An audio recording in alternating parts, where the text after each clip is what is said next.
21번입니다. 여러분 21번 43페이지 체크업 21번입니다. 자, 21번 문제는 태아 저가구증에 관한 설명이죠. 간단해요. 태아 저가구증은 어떤 거예요? 엄마 피랑 아기 피가 서로 안 맞는 거죠. 그럼 어떤 상황일 때 안 맞다? 엄마가 RH 마이너스, 태아가 RH 플러스일 때 문제가 되는 게 태아 저가구증이라고 하죠. 이때 어떤 문제가 생길까요? 황달의 문제가 생기겠죠. 그럼 이때 태아 저가구증 또는 신생아 저가구증, 이게 전부 다 황달 문제를 초래할 겁니다. 이거는 나타나는 증상이 황달을 초래할 거예요. 이때 황달은 병적인 황달이에요. 생리적인 황달이 아닌 거죠. 그럼 이때 치료 방법은 어떤 걸로 할까요? 황달 치료하면 어떤 게 들어갑니까? 첫 번째가 어떤 거? 광선 치료 들어가겠죠. 광선요법 또는 다른 말로 형광요법이라고도 합니다. 형광요법. 자, 이거 할 때 어떻게 할까요? 이때 애기 어떻게 할까요? 옷을 벗겨요, 입혀요? 옷을 벗겨요. 그래야지 옷을 벗겨야 황달 치료를 하겠죠. 옷을 벗길 거예요. 자, 그런데 어디는 가려요? 생식기는 가려줬죠. 생식기는 가려줬습니다. 그 다음에 또 어디는 가렸어요? 한 군데 더. 안대, 눈은 가려줬죠. 그래서 눈에는 검은 안대를 착용했어요. 즉 투명하지 않은 안대를 착용하는 거죠. 그 다음에 아기를요 골고루 빛을 쬐어줘야 되니까 체위를 자주 바꾸어줘야 돼. 그래야지 황달 치료를 할 수가 있어. 그죠? 그리고 이때 빛을 계속 쬐니까 아이가 땀이 많이 나. 그럼 땀이 많이 나면 여차 잘못하면 또 뭐에 빠져요? 탈수가 일어나겠죠. 그래서 황달 치료를 할 때는 수분의 섭취를 어떻게 할까요? 증가시켜야 돼.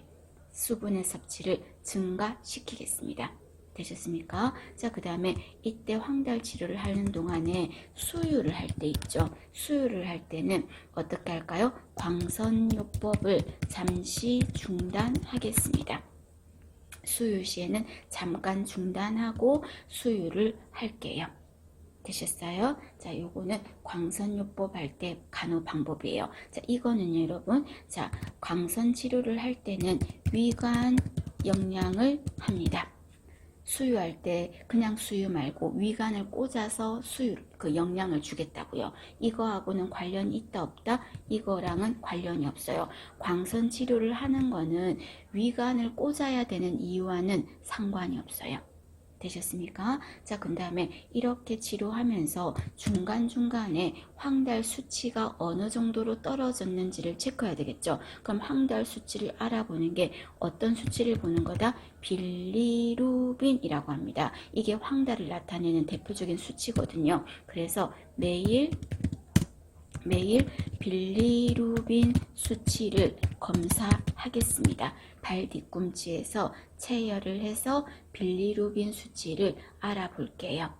되셨죠? 자, 이렇게 했는데도 만약에 치료가 제대로 안 되면 어쩔 수 없이 피 안에 엄마 피하고 아기 피가 전쟁이 나서 적혈구 시체인 빌리루빈이 몸 안에 너무 혈관 안에 많이 쌓였으니까 그거를 전부 빼고 다시 집어 넣어주는 걸 뭐라고 해요? 교환 수혈이라고 하겠죠. 이거를 할 거야. 그럼 이거 할 때 혈관에서 피를 뺄 때 이용하는 혈관이 어떤 혈관을 이용합니까? 그러면 제대정맥을 이용하겠습니다. 되셨죠? 요거까지 정리하십니다. 봐주실 것. 자, 그 다음에 22번입니다. 22번. 자, 조혈 기능을 하는 부위가 어디냐라고 했죠. 자, 조혈 기능을 하는 부위는 골수라는 곳에서 조혈 기능을 하겠죠. 자, 그러면 골수는 뼈의 안쪽에 있는 부분인데 여기서 하는 일이 무슨 일을 해요? 혈구를 만든다고요. 혈구를 만들어. 그럼 이때 혈구 하면은 적혈구 있겠죠? 적혈구. 그럼 적혈구는 무슨 일을 해? 산소 운반의 역할을 하는 거고 적혈구 수치는 어느 정도가 정상이다? 400만에서 500만이 정상입니다. 500만이 정상입니다. 그리고 산소 운반의 역할을 하겠습니다. 그 다음에 이번에는 혈구 중에서 백혈구 있죠. 그럼 백혈구는 무슨 일을 합니까? 식균 작용을 할게요. 균을 잡아먹어주죠. 그죠? 이거 어디서 만든다고요? 골수에서 만들어. 그런데 골수에서 만드는 백혈구 종류 중에서요. 백혈구는 종류가 되게 많거든요. 근데 그 종류 중에서 림프구라는 백혈구가 있어요. 얘는 골수에서 안 만들어져요. 다른 백혈구는 전부 다 골수에서 만드는데요. 그럼 림프구라는 백혈구는 어디서 만듭니까? 얘는 림프절에서 만들어지겠습니다. 림프절에서. 얘만 빼고는 전부 다 어디서? 골수에서 만들게요. 그럼 얘는 정상 수치가 얼마가 정상입니까? 4천에서 만이 정상입니다. 되셨습니까? 알아두셔야 될 것 같은데 여러분, 자, 숫자를 기억을 못한다면 숫자는 그냥 넘어가더라도 나머지 산소 운반, 식균, 림프구는 림프절에서 만든다는 거, 요 정도까지는 꼭 봐주세요. 그 다음에 또 혈소판 있죠. 골수에서 만들죠. 그럼 혈소판이 하는 일은 무슨 일을 해요? 혈의 응고에 관여를 하겠죠. 응고작용을 하는 거지. 그럼 혈소판은 어느 정도가 정상이다? 15만에서 45만이 정상입니다. 되셨어요? 요게 골수에서 만드는 혈구들이에요. 혈구들. 자, 여기서 보니까 여러분, 아까 골수는 백혈구를 만들다 보니까 식균 작용을 한다고 그랬죠. 그래서 우리 몸에는 방어적 장기가 있었어. 방어적 장기라는 거는 외부에서 균이 들어왔을 때 막아내주는 장기를 말하겠죠. 그 장기에 누가 들어간다? 골수가 들어가요. 왜? 백혈구 만드니까요. 그 다음에 또 아까 조금 전에 림프구라는 게 어디서 만든댔어요? 림프절이라고 그랬죠. 그래서 림프절도 백혈구 림프구를 만들기 때문에 림프절도 방어적 장기에 들어가요. 되셨어요? 자, 그 다음에 이번에는 비장이라는 게 있어요. 이 비장이라는 이 장기도 면역에 관여를 합니다. 그리고 또 하나가 간입니다, 여러분. 간은요, 쿠퍼세포라는 걸 만들어서요, 뭔가 외부 침입에 대해서 막아내는 역할을 해요. 결론만 얘기하면 우리 몸에서 방어 역할을 하는 게 어떤 게 있다? 간, 골수, 림프절, 비장, 요 네 가지가 방어 장기에 들어간다. 되셨어요? 알아두실 것. 자, 그 다음에 밑에 보시면 여러분 23번입니다. 자, 23번에 보시면 아기가 목을 가누는 시기라고 했죠. 언제다? 2개월에서 3개월이죠. 그래서 아이들의 운동 발달은요, 어떻게 발달한다? 머리에서 발끝으로 발달하죠. 머리에서 발끝으로 발달하죠. 자, 예를 들어 볼까요? 자, 금방 목을 가누는 거 몇 개월이라 그랬어요? 2, 3개월. 2, 3개월에 못 가눠요. 그러니까 목을 가누고 나서 이제 어떡한다? 뒤집어. 자, 뒤집는 거 언제 뒤집는다? 4개월 정도쯤에 뒤집어요. 그래서 여기서 여러분 2개월에 초점을 두세요. 그리고 2달 간격이야. 4개월에 뒤집을 거야. 그럼 뒤집고 나서는 이제 어떡할까요? 뒤집었으니까 앉아야지. 이제 앉을 거야. 앉기. 이때 앉는 거는요, 혼자서 앉을 수 있어요. 뒤로 까당 낮아빠질지언정 앉을 때 혼자 앉을 수 있어. 그게 몇 개월이다? 2달 뒤인 6개월. 6개월 되면 혼자서 앉을 수 있어요. 그 다음에 또 2달 뒤인 8개월에는 이제 기는 거지. 막 기는 거죠. 막 자는 때 빼고는 계속 기잖아. 기는 거예요. 이게 언제다? 8개월이에요. 8개월. 자, 그러면 8개월 때 막 기는 거 시작했다가 2달 뒤인 10개월. 그때는 어떡할까요? 일어나. 붙잡고 서는 거예요. 붙잡고 서기. 이게 언제다? 10개월이요. 10개월. 자, 그리고 이제 발끝 쪽이니까 발이 이제 발걸음을 떼겠지. 걷는 거죠. 그죠? 걷는 게 몇 개월이다? 2달 뒤인 12개월 정도쯤에 걷는다. 그 말입니다. 그래서 여기 순서에도 보면은 머리부터 발끝으로 발달하잖아요. 그죠? 이때 이거를 뒤집기 4개월 뒤집기 4개월 다 외울 필요는 없어. 그런데 못 가누는 거는 2, 3개월 정도라는 거는 여러분들이 조금은 기억을 하시고, 그 다음에 또 혼자서 앉는 시기가 언제냐 하면은 6개월 때 앉을 수 있어요. 물론 이 모든 성장 발달은요, 개인차가 있다 없다? 개인차는 있겠죠. 그죠? 개인차는 있겠죠. 그리고 예측이 가능합니까? 예측을 가능하지 않습니까? 예측 가능해. 목을 빨리 가는 애는 걷는 것도 빠를 거고, 목을 늦게 가는 애는 걷는 것도 좀 늦을 거고, 그죠? 알아두실 것. 답은 3번입니다. 그 다음에 24번입니다. 자, 24번에 보시면, 자, 코피라고 했죠. 자, 코피 비출혈이죠. 그러면 이때 비출혈은 아까 어떤 상황일 때 생길 수 있겠습니까? 혈압, 조금 전에 했죠? 혈압. 그리고 또 다쳤을 때. 그 다음에 유산 중에서 계류유산 이런 것도 있었죠. 그리고 또 하나가 기압의 차이가 너무 심하게 날 때도 코피가 날 수 있다 그랬죠. 그럼 이때 코피가 날 때는 간호를 어떻게 합니까? 하는 거예요. 이때 간호는요, 어떻게 한다? 1번에 보시면 콧망울 아랫부분을 눌러준다. 아니지. 어디를 눌러야 돼? 콧등 부분을 눌러줘야 되겠죠. 콧등에 압박해줘야 되겠죠. 압박해줘야 되겠죠. 자, 그 다음에 2번에 보면 틀렸어. 코로 숨을 쉬면, 들여 마시면 코피가 목으로 넘어가잖아요. 그죠? 그럼 어디로 숨을 쉴까? 입으로 숨을 쉬게 한다. 입으로 호흡을 하게 하겠습니다.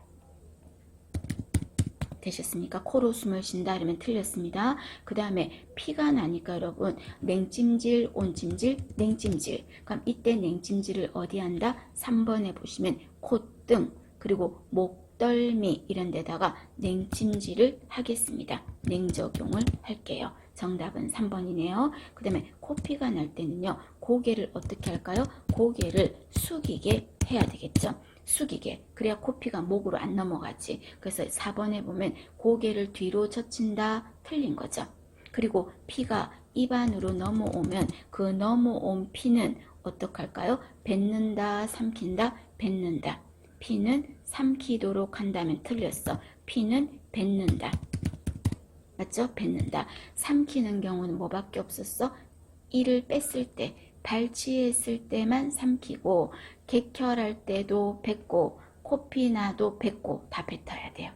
되셨죠? 자, 그 다음에 자극을 주면 안 되니까 코 풀기 이런 거 하면 좋을까 안 좋을까? 하지 마. 코 풀기 하지 마. 그 다음에 코 안에 자극을 주는 거 어때요? 자극을 주는 거 하지 마요. 하지 마. 그죠? 이런 것도 같이 보시고요. 그 다음에 시험 문제에서 이렇게 물었어요. 자, 비출혈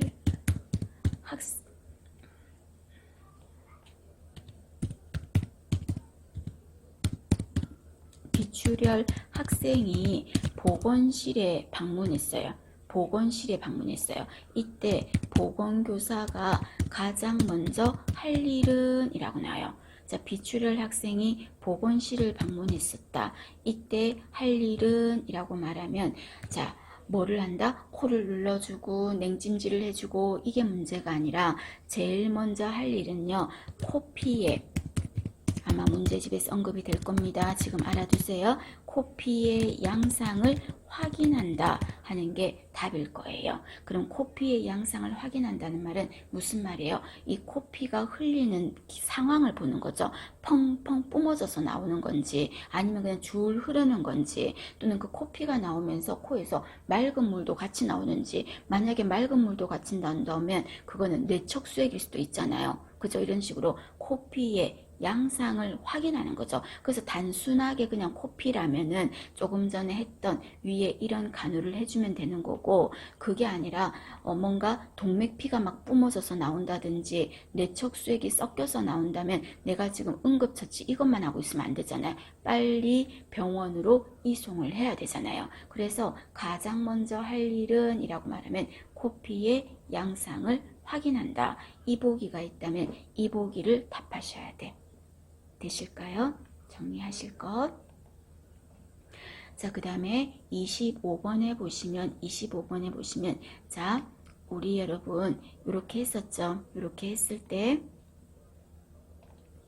자, 심장이잖아요. 그때 폐가 있고, 제가 전체 요점 정리 드리면 여기 있으니까 간단하게 그립니다. 폐가 있어. 여기가 폐죠. 폐. 그러면 여기 코피가 아니라 저기 심장에서 여기가 어디예요?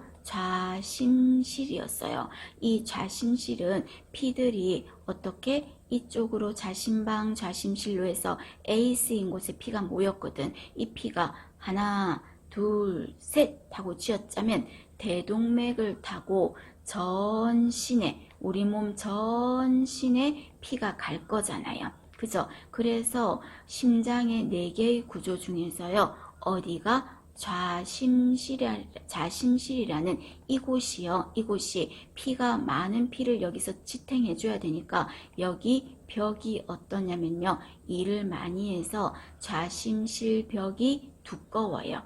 그리고 또 좌심실이 피가 가장 많이 모여서 스탠바이를 해야 되니까 좌심실이 압력이 가장 세요. 그래서 시험 문제에서 압력이 가장 세고 굳은 살, 벽이 두꺼운 데가 어디냐 이래 말하면 좌심실이 되겠습니다. 그러면 시험 문제에서 좌심실이 왜 압력이 가장 세고 여기 벽이 두껍냐 이래 말하면 여러분 생각해봐. 좌심실이라는 곳에는 산소가 많은 피가 있어요. 찌꺼기 이산화탄소가 많아요. 산소가 많지. 그래서 산소가 풍부한 동맥피, 정맥피, 동맥피 이거를 어디로 보냅니까? 하나 둘 셋 했을 때 어떤 혈관으로 보냅니까? 여기 있는 이 혈관 대동맥이죠. 그래서 동맥피를 대동맥을 통해서 어디에 가요? 머리부터 발끝까지 전신에 공급하기 때문에 이쪽이 좌심실이 압력이 가장 세고 좌심실벽이 두껍다 그 말입니다. 되셨습니까? 자, 옆에 이유도 적어놔 주세요. 왜 압력이 가장 세고 두꺼운지 이유도 적어 두실 것. 자, 그 다음에 26번입니다. 26번. 자, 26번에 보시면 어떤 말입니까? 26번에 자, 임신의 절대적 징후라고 그랬어요. 임신의 절대적 징후. 자, 임신의 절대적 징후라는 거는 빼도 박도 못하게 임신이 확실하다 하는 거를 절대적 징후라고 그러죠. 이거는 한 5개월 정도쯤 돼야 알 수가 있어. 그 전에 초반에는 몰라. 5개월 이후에 알 수가 있는데 내 눈으로 본 거 뭐가 있어요? 태아, 골격, 확인. 뭘 통해서? 초음파. 그래서 초음파를 했을 때 태아가 보여.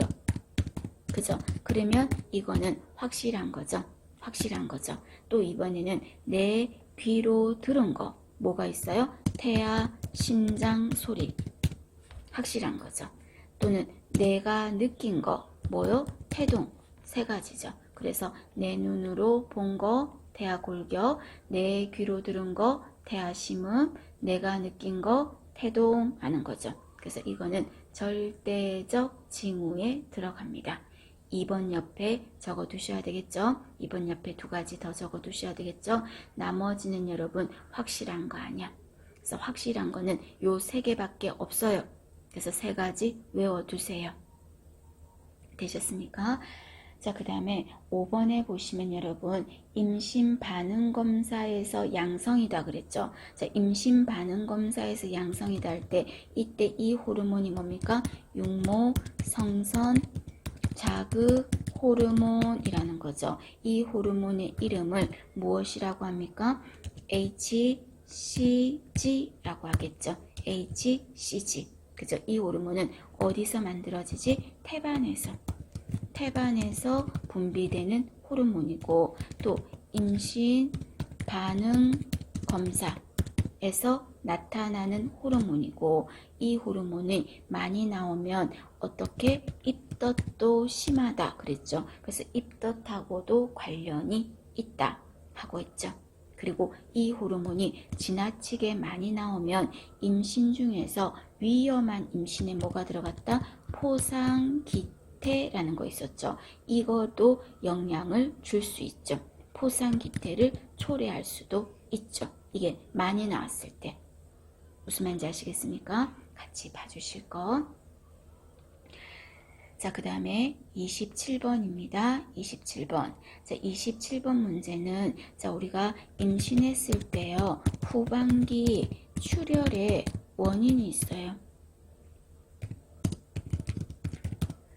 후반기 출혈의 원인이 있어요. 여기에는 뭐가 들어간다? 태반이라는 두 글자가 들어간다 그랬죠. 그래서 전치 태반, 또 하나가 태반 조기 박리 하는 거 두 가지가 들어갔었죠. 그럼 이때 전치 태반은 어떤 특징이 있었습니까? 전치 태반은 태반이 자궁 저부 위에 자리를 잡아야 되는데, 태반이 자궁 하부, 자궁의 아래쪽에 자리를 잡은 거예요. 그러니까 자궁의 입구 쪽에 자리를 잡은 거죠. 그럼 이때 문제점은 뭐가 있는데요? 위험해. 왜 위험하냐면요, 출혈이 많아. 근데 이때 출혈이, 배는 안 아프면서 무통성 질출혈을 할 건데, 출혈의 양이 심상치 않아요. 되게 많이 해요. 무통성 질출혈이에요. 그리고 이때 분만이 다가오더라도요, 조심할 거는 내진이라는 거를 하면 안 된다는 거. 하면 안 된다. 왜? 자꾸 내진을 한다고 손가락을 집어넣고 자극을 주면 출혈이 더 심해질 수 있으니까. 그러면 전치태반 인부는 어떻게 해야 됩니까? 최대한 버텨야지. 엄마의 자궁 안에서 버텨줘야 되겠죠. 그래서 어떻게 한다? 절대 안정할게요. 절대 안정. 자, 절대 안정이라는 말은 태아가 바깥으로 나오게 하고 싶은 거예요? 자궁 안에서 대기하게 하고 싶어요? 자궁 안에서 대기를 하게 하고 싶은 거죠. 그래서 이때 자궁 안에서 대기하라 그래서 대기요법이라고 하겠습니다. 대기요법. 최대한 절대 안정하는 거죠. 대기하게 하려고. 그렇게 하고 나서 그래도 만약에 안 된다면 뭐밖에 없다? 자연분만은 안 돼요. 제왕절개를 반드시 해야 됩니다. 제왕절개를. 그게 전치태반입니다. 그래서 전치태반은요, 무통성 질출혈 기억하셔야 되고, 그리고 내진을 하면 안 된다 기억하셔야 돼. 되셨어요? 전치태반입니다. 그래서 2번에 보면 갑작스러운 무통의 질출혈이 나타나는 거죠. 그게 전치태반이라는 거 봐주실 것. 그 다음에 28번에 볼게요. 자, 28번에 보시면 분만한 지 하루가 된 산모의 체온이 37.5도래요. 자, 여러분, 아기를 출산하고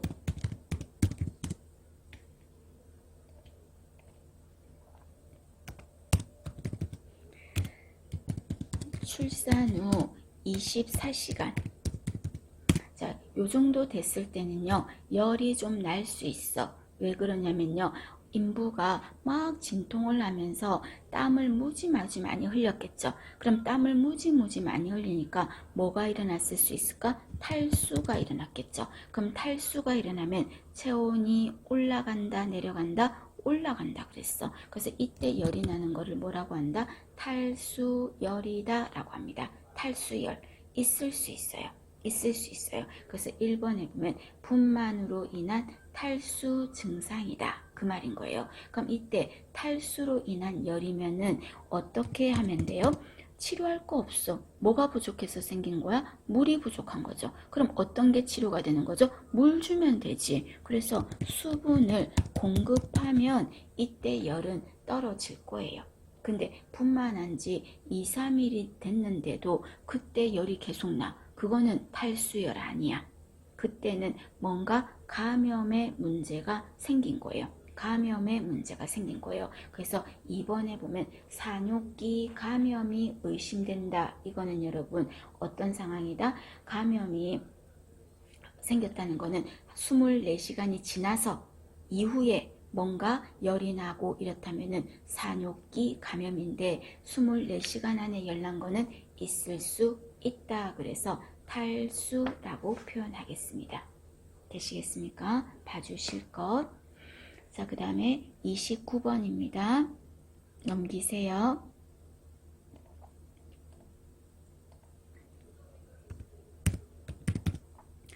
29번 문제는 여러분 충수염에 대한 설명이죠. 충수염. 자, 충수염은요. 나타나는 증상이 뭐가 나타난다? 4번이 정답이에요. 그래서 소화가 안 돼요. 뭔가 체한 것 같아요. 소화가 안 돼요. 그래서 청소년들이나 이런 애들이 왔을 때 아침에 빵을 먹고 나서부터 배가 아프다 이런 말 하거든요. 그래서 소화가 안 돼요. 그리고 소화가 안 되니까 속도 울렁거리고 토할 수 있어요. 있을 수 있어요. 그리고 또 뭐가 일어날 수 있냐면요. 이때 좀 열도 있을 수 있어요. 약간의 미열 이런 것도 있을 수 있습니다. 그럼 열이 나고 하니까 좀 한기처럼 추울 수도 있겠지. 오한 같은 것도 좀 있을 수 있어요. 자, 그리고 이때 설사를 할 수도 있고요. 또는요, 변비가 있을 수도 있어. 설사를 할 수도 있고 변비가 있을 수도 있어요. 그래서 이런 증상이 나타나고 또 피검사를 했을 때 어떤 수치가 높을까요? 피검사상에 백혈구가 염증이니까 백혈구가 상승되어 있을 겁니다. 그리고 가장 큰 특징이 어디다? 우측 하복부. 우측 하복부. 자, 그 부분을 꼭 집어서 더 엄밀하게 정확하게 말하면 어떤 부위라고 한다? 우하복부의 맥버니 부위라고 하겠죠. 맥버니 부위. 맥버니 부위. 자, 이 부분이 눌렀다가 쓱 눌렀다가 손을 떼었을 때 엄청나게 환자가 아 하고 아파해. 눌렀다가 떼었을 때 아픈 거를 반동성 압통이라고 하겠습니다. 이게 있다면 이거 반동성 압통 이게 나타난다면 이거는 충수염의 대표적인 증상입니다. 우측 하복부예요. 되셨어요? 자, 그런데 여러분 이때 충수염일 때 경련 이런 거 없어요. 경련은요 뇌를 다쳤다든지 이럴 때 하는 거지 이럴 때는 경련 없어요. 그 다음에 또 황달 이런 거 있을 거 없을까? 이런 것도 없어요. 그래서 여기 보기에서요 경련 적힌 거 다 지워. 경련 적힌 거. 그래서 여기에 보면 어떤 거 경련 적힌 거 다 지워버리세요. 경련. 그래서 경련 다 지워버리고 그 다음에 죄송해요 여러분. 여기 오한 지워버리세요. 오한 아닙니다. 죄송합니다. 열이 큰 열이 아니기 때문에 열이 오한이 심하게 나진 않아요. 미열입니다. 미열. 그리고 1번에 있는 구토 있을 수 있어. 변비 있을 수 있어. 오한까지는 아니에요. 죄송해요. 오한 아니에요. 그래서 정답은 4번이에요. 그래서 5번에도 우측 상복부라고 하면 안 되고 우측 하복부라고 하셔야 됩니다. 되셨습니까? 맥버니 부위입니다. 맥버니 부위. 자, 맥버니 부위는 쉽게 말해서 여러분 어떤 거지? 여기에 이렇게 여기 있어. 몸통이 있어. 여기 이제 배꼽이 있어. 여기가 골반 라인이에요. 자, 이랬을 때 여기를 이렇게 연결해. 직선으로 연결해. 당겼을 때 여기를요 3등분을 할게요. 3등분을. 그래서 3등분을 1등분, 그 다음에 2등분, 3등분을 했을 때 여기 3분의 1 지점. 여기요. 여기가 맥버니 부위예요. 자, 이 부분을 어떻게 눌렀다가 꾹 눌렀다가 뗐을 때 뗐을 때 이 부분이 아 하고 아픈 거, 그게 바로 충수염이 되겠습니다. 되시겠습니까? 정리하십시오, 여러분. 충수염. 그럼 이 충수염은 남자, 여자 중에서 누가 더 잘생긴다? 남자가 많아요. 남자가 훨씬 더 많아요. 여자보다. 남자가 많고요. 그 다음에 또 사춘기 청소년들하고요. 성인들 중에서는 누가 더 많을까요? 누가 더 많을까요? 사춘기 아이들한테 많아요. 그러니까 젊은 층한테, 어린 층한테 많다는 거죠. 남자가 더 많고요. 사춘기 애들한테 맹장, 충수염이 훨씬 더 많아요. 그리고 충수염은 의원에 가나 대학병원에 가나 수술비는 어때? 똑같아. 그래서 질병의 진단명에 따라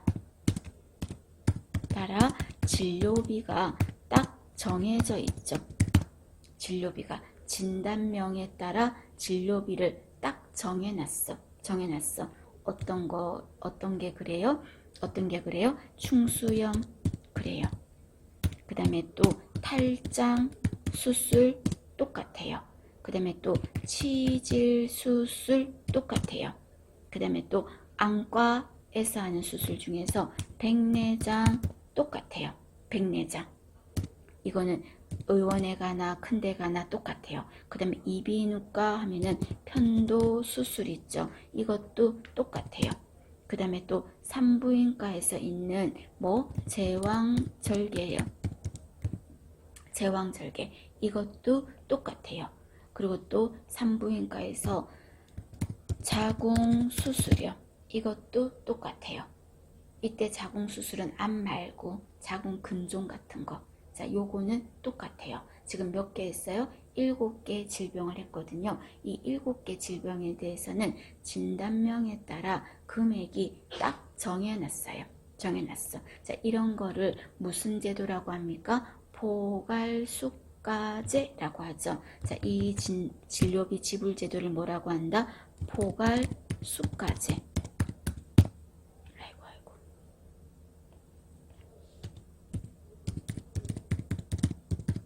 그래서 포괄수가제 하면은 의료비가 떨어지는 게 가장 장점이 되겠죠. 의료비를 떨어뜨릴 수 있다는 거. 우리나라에서 채택하고 있다는 거. 그죠? 같이 연상하셔서 보십니다. 자, 그 다음에 30번입니다. 여러분, 30번. 자, 30번에 보시면 경련 환자에게서 제일 먼저 할 거, 경련은 여러분 그만해도 되지 않나? 기도 유지. 경련 시 제일 중요한 거는 뭐라고요? 기도 유지. 그러면 기도를 유지해야 되니까 환자 어떡할까요? 고개는 옆으로, 그리고 또 혀를 깨물면 안 되겠죠. 그래서 뭐를 한다? 앞설자 또는 설압자 이런 거 대어주는 거죠. 그죠? 그리고 또 기도 유지 다음으로 또 경련할 때 뭐 해야 돼요? 금식해야죠. 이때 뭐 물 같은 거 주면 안 되겠죠. 기도이 막힐까봐. 자, 그 다음에 또 중요한 게 뭐예요? 외상 방지잖아요. 다치면 안 된다고. 그럼 다치면 안 되니까 주위에 위험한 물건 어떡할까요? 위험한 물건 치워요. 그죠? 그리고 옷은 어떻게 할까요? 옷은 느슨하게 좀 조이는 거 풀어주고요. 그 다음에 이때 다칠까봐 주물러주는 거 이런 거 하면 절대 안 되겠죠. 그죠? 그 다음에 이때 보호대 묶어두는 거 좋을까요? 나쁠까요? 안 된댔죠. 경련할 때는. 그래서 보호대 같은 것도 하지 말아요. 되셨습니까? 그 다음에 조금 전에 했죠. 환경은 어떻게 하자고? 어둡고 그리고 조용하게 하자 그랬죠. 그러면 이때 이런 식으로 경련을 유발하는 질환은 어떤 게 있습니까? 한다면은 지금 말했던 파상풍, 그 다음에 또 광견병이라고 하는 공수병 경련하죠. 그 다음에 또 임신 중독증에서 자간증 있었지. 자간증 경련 동반되는 거죠. 경련하죠. 그 다음에 또 애기들한테서 열로 인해서 일어나는 경련이 가장 많죠. 그런 경련을 열성 경련이라고 하죠. 열성 경련. 그죠? 그 다음에 또 어떤 게 있습니까? 우리가 쉽게 말하는 간질 발작 이런 말 하죠. 간질 뇌전증. 뇌전증이 간질입니다. 이때도 경련이 동반되죠. 그래서 경련을 유발하는 질환이라고 하면 파상풍, 공수병, 자간증, 열성경련, 그리고 뇌전증이라는 게 있다. 봐주실 것. 자, 그 다음에 밑에 31번 식이요법은 질병을 호전하려고 음식을 주는 것 찾을 수 있겠죠. 그 다음에 32번에 보겠습니다. 자, 불소가 섞인 음료수를 마시면 치아 우식증을 예방한다 그랬죠. 자, 그러면 여러분 이때 불소를 줄 때 불소 양치를 한번 해볼까요? 자, 불소 용액으로 양치할 때는요, 매일 할 수도 있고요, 또는 일주일에 한 번 할 수도 있어요. 그럼 매일 할 때는 불소의 농도를 어느 정도 줍니까? 0.05%. 그죠? 전체 양치물의 0.05%를 주고, 그 다음에 일주일에 만약에 한 번을 한다면 진하게 줘야 되지 않나? 한 번밖에 안 하니까. 그럼 그때는 얼마를 줍니까? 0.2%를 줄게요. 외워야 됩니까? 네, 외워야 됩니다. 불소 양치의 농도는 매일 할 때 농도는 0.05, 일주일에 한 번 할 때는 0.2. 그 다음에 우리가 마시는 물 있죠? 마시는 물의 상수도의 불소 농도. 이때 상수도의 불소 농도는 어느 정도로 줄까요? 0.8 ppm. 0.8 ppm을 주겠습니다. 0.8 ppm. 알아둬야 되는 숫자입니다. 0.8. 자, 단위는 중요하지 않아. ppm. 되셨습니까? 그런데 0.8에서 한 0.2 정도는 좀 더 많아도 돼요. 그러니까 한 1.0까지는 괜찮아. 그런데 만약에 이때 1 ppm 이상이야. 1 ppm 이상으로 많이 줬어요. 이상으로 과량 줬어요. 자, 그러면은 어떤 문제가 준다? 치아가 하얀색의 치아가 아니잖아요. 치아는 완전한 하얀은 아니잖아요. 근데 치아의 겉면에 하얀색 스크래치 나듯이 줄이 그어진다든지 점이 흰 점이 땡땡땡땡땡 치아 겉면에 찍혀. 이거는 썩어서가 아니라 불소를 많이 써서 생긴 거야. 이러한 형태의 치아를 뭐라고 한다? 반상치라고 하겠습니다. 그러면 거꾸로 말해서 반상치를 막고 싶으면 어떻게 해야 돼요? 불소를 적당량을 써야 되겠죠. 적당량을 써야 되겠죠. 되셨습니까? 자, 그러면 이렇게 우리가 마시는 물에요, 이제 불소를 섞고 하잖아요. 이런 거에 대해서 우리가 법규 들어갑니다. 구강보건에 관한 기본 계획을 수립할 거예요. 누가 수립할 거냐면요, 보건복지부 장관이 수립할 거예요. 몇 년마다 수립할 건데요, 5년마다요. 그래서 기본 계획은 보건복지부야. 문제에서 세부 계획을 보건복지부다 하면 아니야. 아셨죠? 기본 계획을 보건복지부 장관이 5년마다 세울 거예요. 되셨습니까? 자, 그러면 이때 세우는 구강보건 기본 계획에는 어떤 내용들이 포함됩니까? 하면은 그 안에 들어가는 내용에는요, 알아야 되는데 여러분, 구강보건에 관한 자, 키워드 들어갑니다. 조사, 구강보건에 관한 조사, 그 다음에 구강보건에 관한 연구, 그리고 구강보건에 관한 교육 들어가요. 자, 구강보건에 관한 뭐 한다고요? 조사, 연구, 교육 들어갈 거예요. 그리고 또 누구한테 할 건지 대상이 들어갈 거예요. 이 사람들한테 하겠다, 이 사람들한테 구강보건 하겠다 들어갈 거예요. 누구한테 한다고 되면 학교의 학생들한테 하겠다. 학교. 그리고 또 근로자가 있는 사업장에도 구강보건 하겠다. 그 다음에 또 노인들한테도 하겠다. 그 다음에 장애인들한테도 하겠다. 그 다음에 또 임산부들한테도 하겠다. 그리고 또 영유아들한테도 하겠다 정했었어요. 중환자들한테도 하겠다. 없어요. 장애인들한테 하겠다, 정신질환자들한테 하겠다, 없어요. 그냥 장애인이야. 그래서 단어는 법규에서는요, 대상을 여러분이 임의로 다른 단어로 바꿔서도 안 돼요. 그래서 학교에 사업장애, 노인, 장애인, 임산부, 영유아들한테 하겠다라고 정해졌어요. 왜 이렇게 정했어요? 그런 거 묻지 마. 기본 계획에 만들었는데 어떡하라고요, 법규에서. 되셨습니까? 자, 그 다음에 또 뭐가 들어가냐면 하나가 수돗물 불소 농도 조정 사업, 이거 하겠다고 들어가 있어요. 그래서 구강보건의 기본 계획에는 이런 내용이 들어간다는 거 반드시 아셔야 됩니다. 되셨습니까?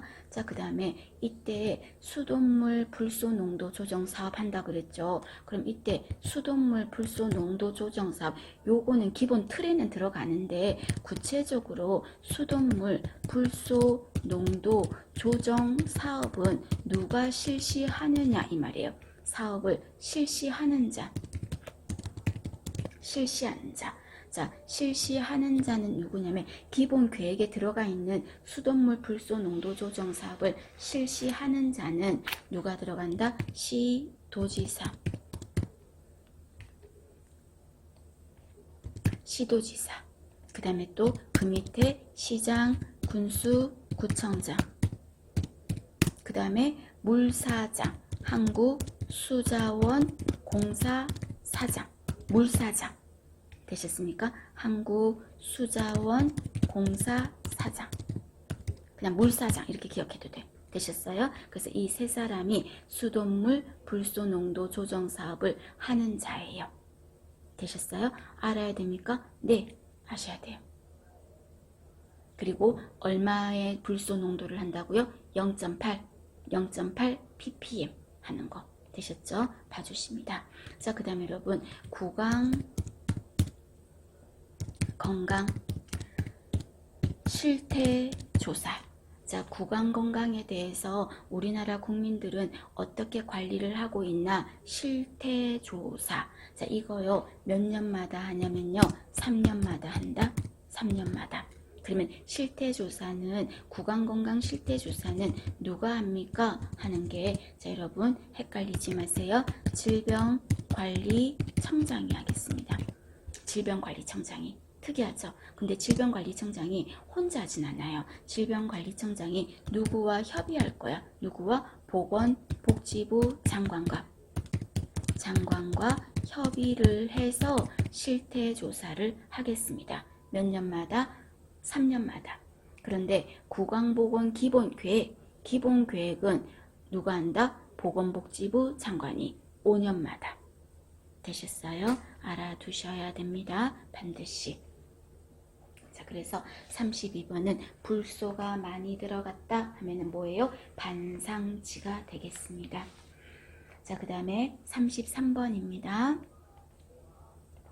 자, 33번 문제는 치과 문제네요. 그죠? 치과 문제야. 자, A씨가 발치를 했대요. 그럼 치아를 뺀 거네요. 그죠? 그럼 치과에서는 여러분 어쨌든 간에 꼭 기억해야 될 게 발치 후 주의사항.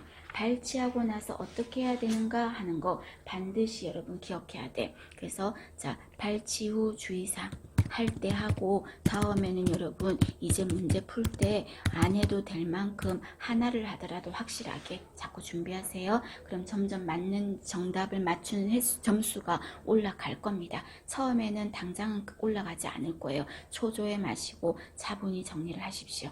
자, 발치하고 나서 주의사항은 먼저 첫 번째 솜을요 끼우겠지. 그러면 솜을 끼운 거를 얼마 뒤에 뱉는다? 1시간 후에 뱉을게요. 1시간 후에 뱉을 거예요.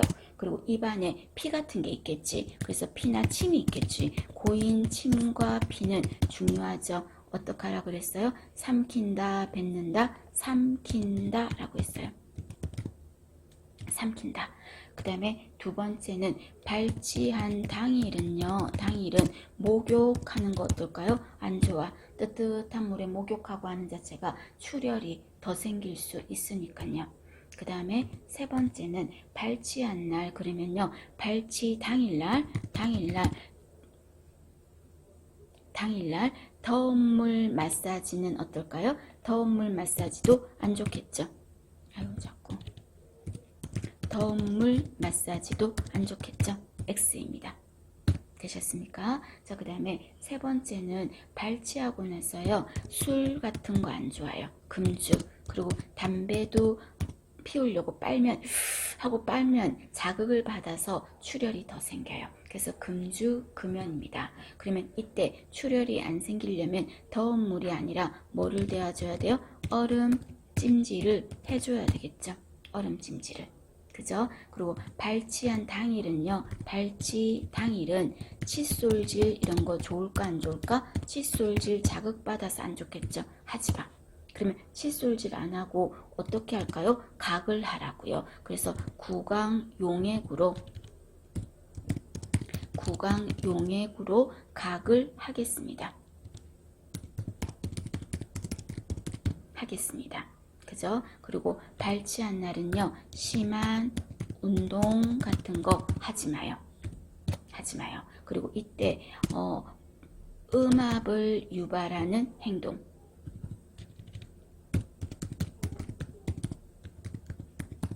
자, 음압을 유발하는 행동이라는 게 대표적으로 어떤 거예요? 하고 빠는 거예요. 그래서 대표적으로 이런 거 하지 말라는 건데 어떤 게 들어간다? 빨대 사용이요. 빨대를 사용해서 뭔가 빨아당기는 자체가 음압을 유발하거든요. 그래서 빨대 사용을 하지 말자. 또 담배 같은 것도 빨아당기니까 음압이 돼. 그래서 빨대, 담배 이런 거 하지 말자 그 말입니다. 되시겠습니까? X예요. 자, 그러면 식사는 어떻게 할까요? 식사 안 먹을 순 없잖아. 그럼 식사는 어떻게 할까요? 부드러운 거 먹어야 되겠죠. 액체 형태도 괜찮고. 액체 형태 식사는 뭐라 그래요? 유동식이라고 하죠. 유동식. 아니면 어떤 것도 좋아요? 부드러운 거. 연식처럼 부드러운 음식을 섭취하는 게 좋겠죠. 되셨습니까? 정리합니다, 여러분. 발치하고 나서의 유의사항. 전체적으로 다 알아두세요. 솜은 언제 뱉고 제일 중요한 거 여기서는 고인 침과 비는 어떤다? 삼킨다 하는 거. 그리고 발치한 당일은 목욕하지 말라는 거. 칫솔질 하지 말고 각을 하라는 거. 그리고 음압을 유발하는 빨대 사용 같은 거 하지 말라는 거. 그리고 식사는 유동식이나 이런 게 좋지 딱딱한 음식 같은 거는 주면 안 된다는 거. 되셨죠? 그렇게 보셔야 돼요. 그래서 여기 문제 그걸 안다면 푸실 수 있습니다, 여러분. 정답은 3번입니다. 그죠? 3번.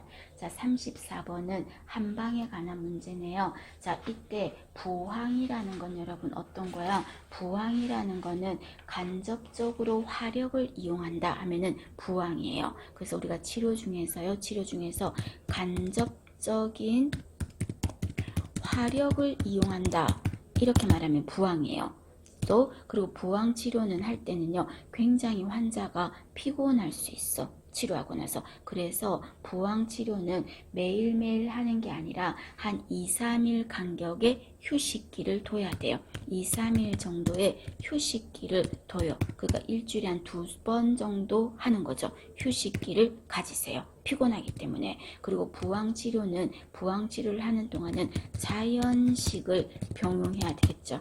그럼 자연식이라는 건 어떤 식사 먹지 마라? 육류 그리고 산성 식품은 어떻게 한다? 금하라. 먹지 말라는 거죠. 되셨습니까? 그럼 이때 이 부항 치료는 할 때 어떤 사람은 절대 하지 마라. 중요합니다. 출혈이라는 말이 들어가면 부항 치료하면 안 돼. 그리고 또 혈관과 관련된 정맥류 이런 거 나오면 부항 치료하면 안 돼. 되셨어요? 그럼 이때 부항 치료를 할 때 이번에는 금기는 아니고 금기가 더 중요해요. 사실은 출혈 정맥류 때 안 한다는 거 중요한데 34번 문제는 참고예요.